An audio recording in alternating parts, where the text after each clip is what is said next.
hemos estado el último mes y medio en cuarentena, la economía prácticamente se detuvo, pero ha llegado la hora de reabrir los negocios, de volver a la actividad, no igual que como era antes, ¿verdad? Y entonces eso presenta una serie de retos para todos los empresarios y es lo que nos tiene aquí el día de hoy y es tocar esos temas. Mi nombre es Alejandro Cos y es un gusto para mí darles la bienvenida. Yo soy el presidente y CEO de la Cámara de Comercio Latinoamericana de Georgia y quiero darle las gracias también a nuestra invitada especial el día de hoy, Grace Williams, del despacho de contadores de Grace López Williams, CPA. Y Grace, bienvenida, muchas gracias por la invitación para estar aquí hoy, este día con todos ustedes. Bienvenida, Grace. Gracias, Alejandro, y gracias a la Cámara por estar esta tarde con nosotros. Como bien tú decías, es importante ver ahora qué va a pasar, ¿verdad? Ya el gobernador anunció que podemos reabrir nuestros negocios y la expectativa es qué va a pasar. Muchas cosas han ocurrido en estos últimos 2 meses, especialmente en aquellos negocios que tuvieron que cerrar completamente, ¿verdad? Y ahora van a abrir al público. Una de las cosas que estamos viendo, que vimos en lo que el gobernador, en el decreto que hizo el gobernador, es que es importante para todos los empresarios que tengan en sus oficinas o en sus negocios mascarillas para sus empleados y sus clientes, que tengan sanitizer, que no permitan que se congreguen grupos más grandes de 5 personas, que en las partes donde los empleados se juntan para almorzar o para tener juntas deben estar distanciados. Y sobre todo si en la mañana tenemos que tomarle las temperaturas a todos para ver quién tiene fiebre y no. Y el empleado que tenga fiebre debe regresar a su casa para evitar algún contagio. Esto definitivamente va a afectar la norma, ¿verdad?, de cómo trabajamos todos y va a establecer unos nuevos parámetros de negocio, porque imagínense, en los primeros, posiblemente media hora de apertura de cualquier negocio, vamos a tener que tener este protocolo. Tenemos que también decirle a nuestros empleados que se laven las manos constantemente. Aquellas personas que tienen supermercados, por ejemplo, o tienen establecimientos de comida, donde la puerta se abre constantemente, tienen que mantenerse limpiándola, ¿verdad? Hay que ofrecerles mascarillas a los clientes tan pronto entran. Los empleados deben mantenerse con mascarillas todo el tiempo. Y esto toma mucha presión y dinero del negocio, porque son gastos que no teníamos antes y vamos a tener que empezar a incurrir, ¿no? So que tenemos que estar preparados para esta nueva norma y especialmente porque son reglas que nos las está dando el gobierno. Hasta este día, nosotros teniendo negocios solamente tendríamos que seguir pues las normas del Departamento de Labor, del Departamento del IRS, del Departamento de Revenue. Y hoy, empezando ahora cuando abrimos nuestros negocios al público otra vez, tenemos que seguir las normas del CDC. Y yo les recomiendo a todos que si no tienen el acceso, nosotros le podemos hacer llegar el escrito en español de las normativas del CDC para todos los diferentes tipos de negocios. Deben leerlas, son bastante amplias y lo bueno es que tienen para diferentes rubros. Uno de los ejemplos que me ha llamado mucho la atención de cómo se van a establecer cuando comencemos a trabajar es, por ejemplo, los restaurantes. Los restaurantes, si tenían una capacidad de tener 20 mesas, tan pronto abran, tienen que distanciar las mesas y posiblemente su capacidad se va a reducir a un 50%, lo cual me dice que estos negociantes o estos comerciantes deben establecer otras formas de entrada para poder compensar el ingreso que tenían antes de la pandemia. ¿Y cuáles serían esos? Pues, por ejemplo, tendrían que aumentar el servicio de delivery o contratar servicios como Group Hub o Uber Eats y esta gente que ahora viene y te entrega la comida para que puedan sobrevivir, porque definitivamente si tienen que cortar la capacidad de gente que tienen sentadas en el restaurante, que usualmente es lo que hace que el restaurante sea mucho más profitable en este momento, eso no va a ocurrir.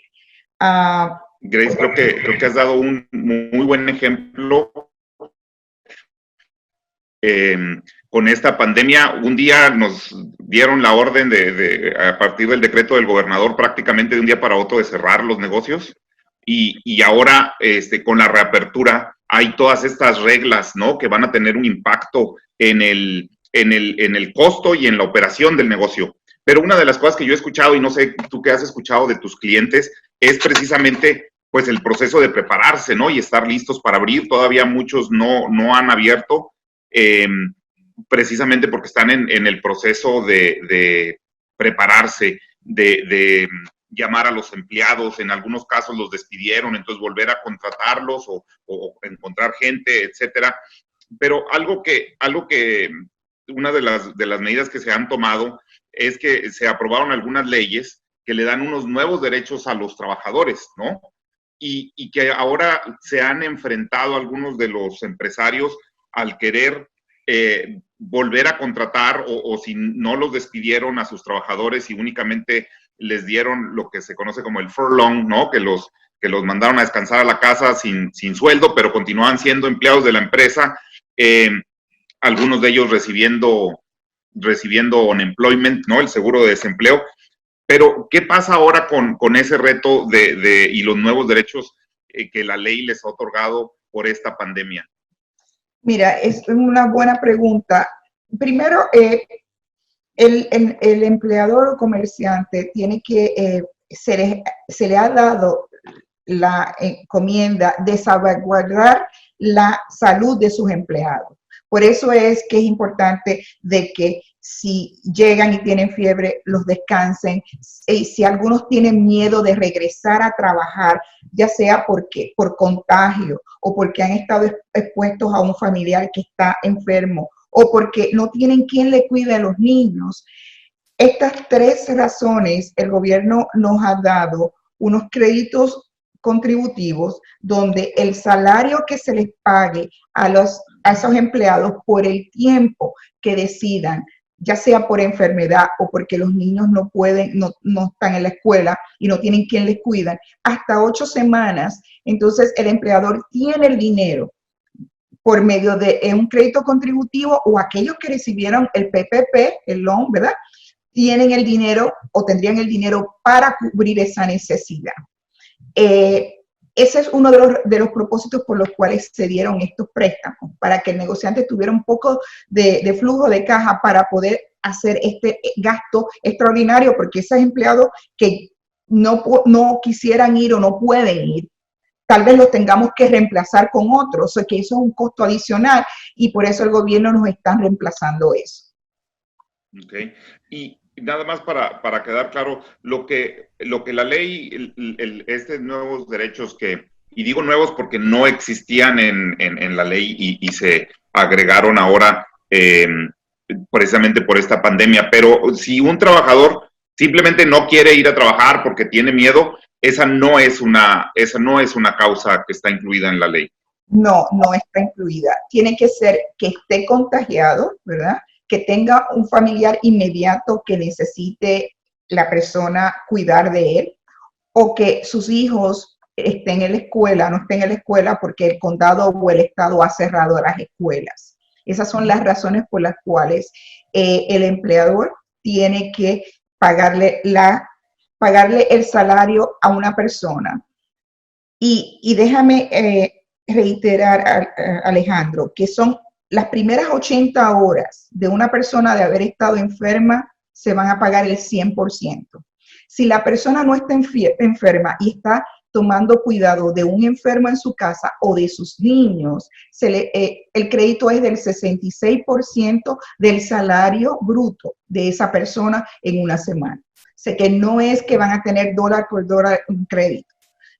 Y lo que sí dice la ley es que tienes que guardar el empleo de esa persona hasta 10 semanas.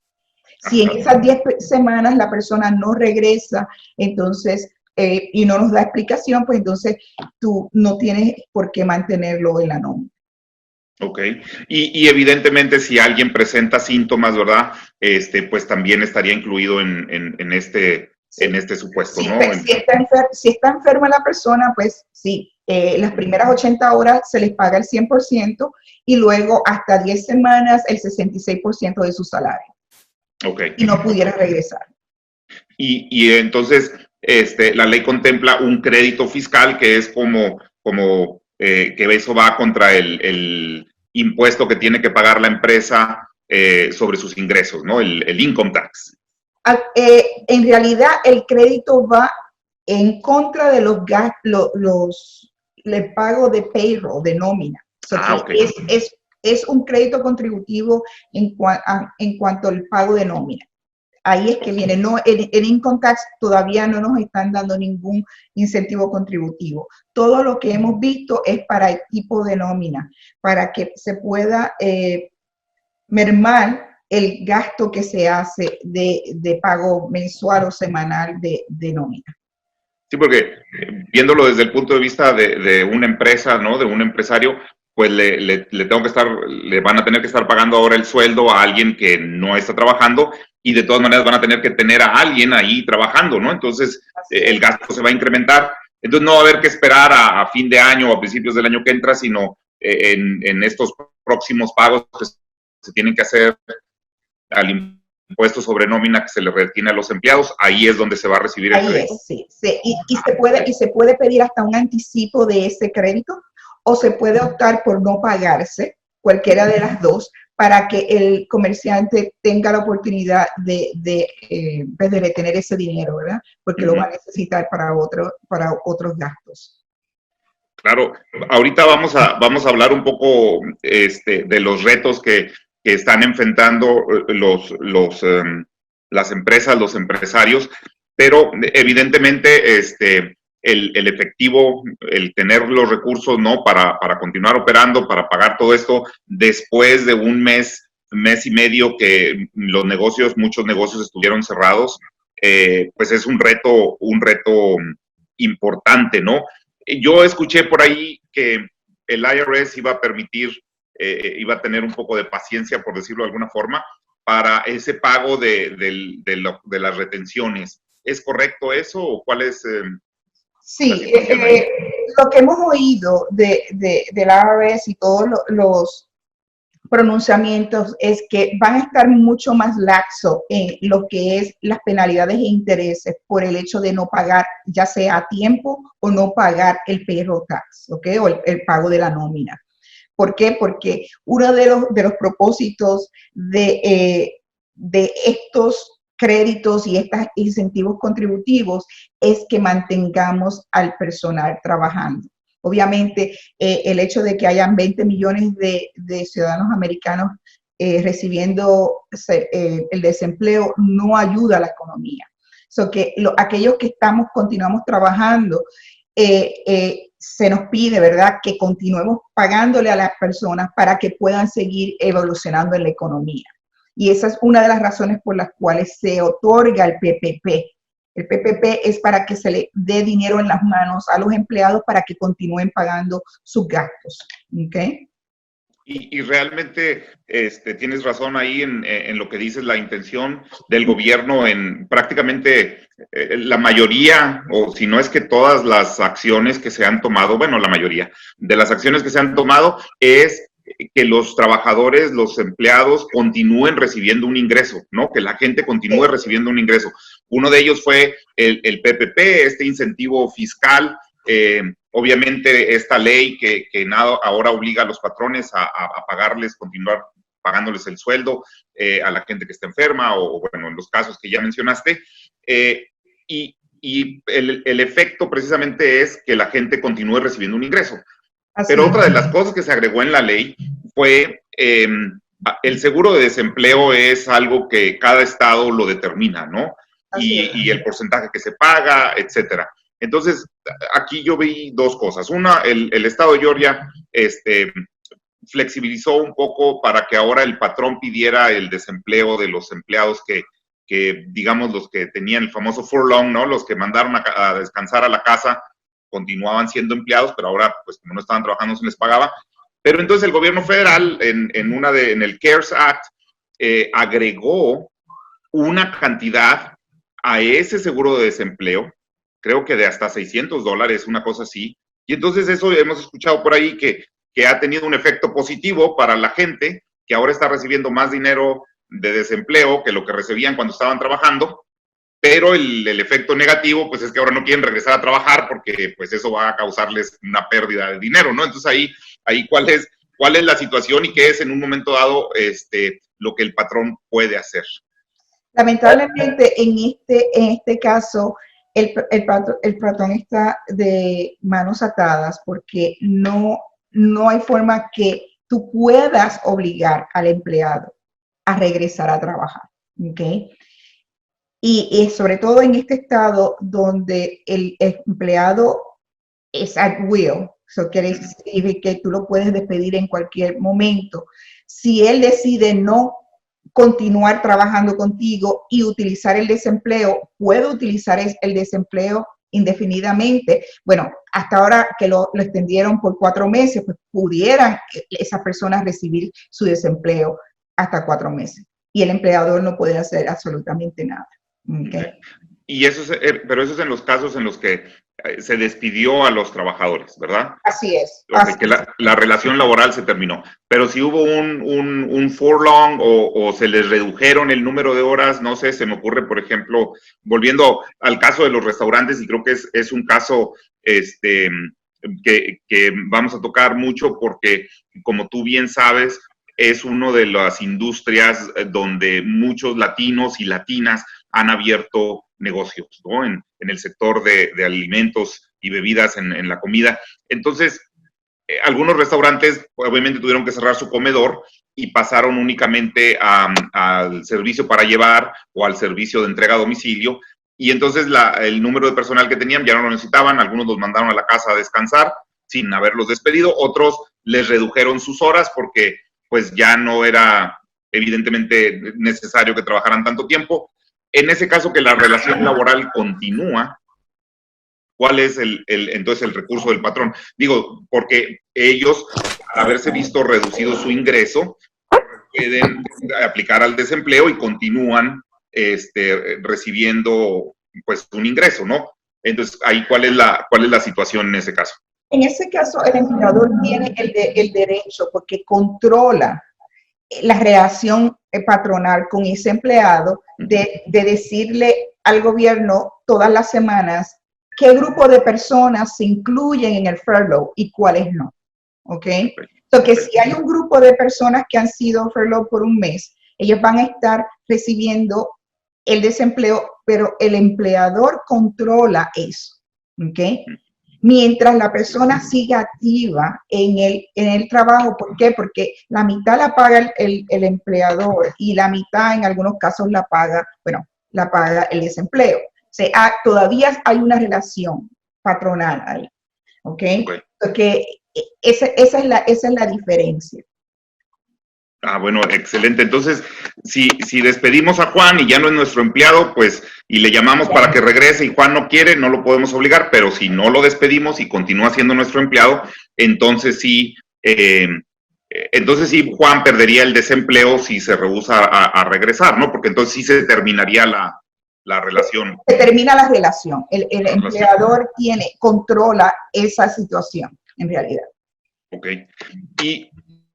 Y dime una cosa, una de las cosas que tú mencionabas ahorita es precisamente todas las adecuaciones que se están pidiendo a los negocios, ¿no? Que bueno, yo siempre he dicho que no debemos olvidar que esto, antes que cualquier otra cosa, ha sido una emergencia de salud, ¿no? Y hay que proteger la salud de los empleados, la salud de los clientes, la salud de uno mismo, y de la mano va eso también el prestigio del negocio, ¿verdad? El que no vaya a haber ahí un brote y que vayan a decir de tal negocio salió gente infectada o una cosa así. Entonces ahora con estas nuevas reglas se está obligando a las empresas a tomar una serie de medidas y hacer una serie de ajustes, a comprar una serie de cosas que van a aumentar el costo operativo de las nuevas por las nuevas restricciones o por las nuevas reglas, llamémosle, que se están imponiendo. ¿Cómo ves tú ahí la situación? Mira, Alejandro, en este momento es vital de que cada negocio tome un vistazo a los números que generan, ¿verdad? Porque necesitamos hacer análisis financiero y sobre todo presupuesto. ¿Por qué? Porque como bien explicas, ya estos costos no eran ordinarios y necesarios hasta marzo y ahora nos los está imponiendo el gobierno y tenemos que incurrir con esos costos y tal vez esto sea indefinidamente. ¿Okay? Que el negocio tiene que ver cuáles son sus gastos ordinarios y necesarios y qué le cuesta por cada dólar que vende la operación. Y esto, más que todo en este momento, es bien importante que todos los comerciantes tengan una relación muy cercana con su contador para poder establecer estos presupuestos, poder establecer qué gastos son innecesarios y qué gastos son necesarios. Tenemos que tener planes de contingencia. ¿Qué pasa si pierdo este empleado que es clave y no tengo un reemplazo a tiempo? ¿Cómo voy a continuar en la operación? O sea, todas esas cosas que tal vez las pensamos de vez en cuando, en este momento es imperativo. ¿Qué pasa si el dueño del negocio falta? Porque nosotros pensamos que somos invencibles, ¿verdad? Y que esto no nos va a afectar, pero esto nos puede tocar a cualquiera. Entonces, ¿qué cosas, qué planes tú tienes? ¿Qué plan de contingencia tienes? ¿Qué has establecido en caso de que tú te enfermes, que eres la cabeza del negocio? ¿Y quiénes en tu empresa van a continuar con la operación? Esas cosas son clave y para eso yo recomiendo que establezcamos planes financieros, que hagamos presupuestos, aquellos que, y esto saben que muchos de mis clientes yo he insistido en que se hagan testamentos, que tengan poderes notariales donde le otorguen a una persona y le digan, miren, esto es lo que yo quiero que ocurra en caso de que yo me enferme. Obviamente, el seguro de vida en este tiempo es bien importante porque pues esto te puede atacar y tú no sabes cómo si vas a salir de eso. En algunos casos vamos a ver negocios que lamentablemente van a irse a bancarrota. Eso va a ser la realidad. Aquí lo que tenemos que establecer es cómo hacerlo y si tenemos que cerrar, cuál sería nuestro seguro, ¿no? O nuestro plan de acción para salir del negocio lo más exitosamente. ¿Okay? Qué buen consejo ese, Grace. Efectivamente, esta enfermedad nos puede tocar a cualquiera y desafortunadamente hay gente que va a dar al hospital, ¿no? Pero ya por lo menos con simple y sencillamente estar diagnosticado con la enfermedad, pues tienes que estar en cuarentena por lo menos un par de semanas. Entonces es necesario, como muy bien dices, es necesario que haya ese plan de acción, quién va a tomar las riendas del negocio, pero algo en lo que los latinos no pensamos muchas veces es en esa situación de qué pasa si llega a faltar el dueño, la dueña del negocio, el hombre o la mujer clave del negocio. Y creo que esta situación nos tiene que hacer reflexionar y pensar en eso, ¿no? Hacer un plan de qué es lo que va a pasar si el dueño del negocio no puede continuar o Dios no lo quiera, ¿verdad? Llegar a faltar, qué es lo que va a pasar, qué es lo que sigue, ¿no? Y creo que a veces como le llaman aquí en inglés, el estate planning, ¿no? El hacer ese plan de continuidad, creo que es parte importante de este proceso de planeación.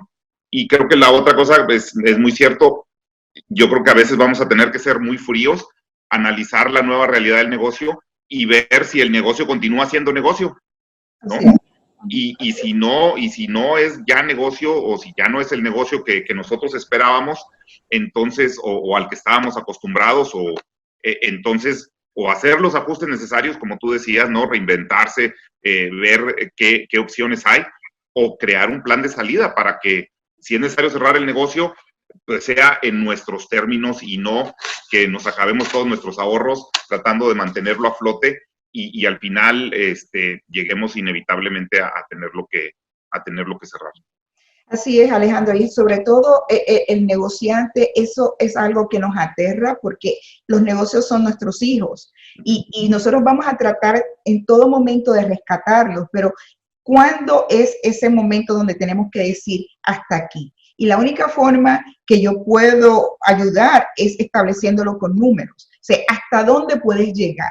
Este es el número que puedes tener. ¿Para qué? Para que salgas de esta inversión arriba y no tengas que salir con muchísimas deudas o no tengas que llevarlo a bancarrota, que a veces no tenemos otra opción. Eso es una solución, ¿no? Pero esas son preguntas que todo negociante en este momento se debe hacer, porque lamentablemente no sabemos cuánto más esto va a durar. Así que es importante que nosotros tomemos rienda de lo que va a ser el futuro de cada uno de nosotros. Sí, exactamente. Y creo que tenemos que tomar la lección de que esto nos pasó, nunca nos lo esperamos que pudiera suceder una cosa tan terrible, que se paralizara literalmente el país y se cerrara la economía, pero ahora ya sabemos que puede pasar. Los expertos hablan de que podría volver a pasar, ¿no? En el futuro, mientras no haya un tratamiento probado y una vacuna que funcione contra esta enfermedad.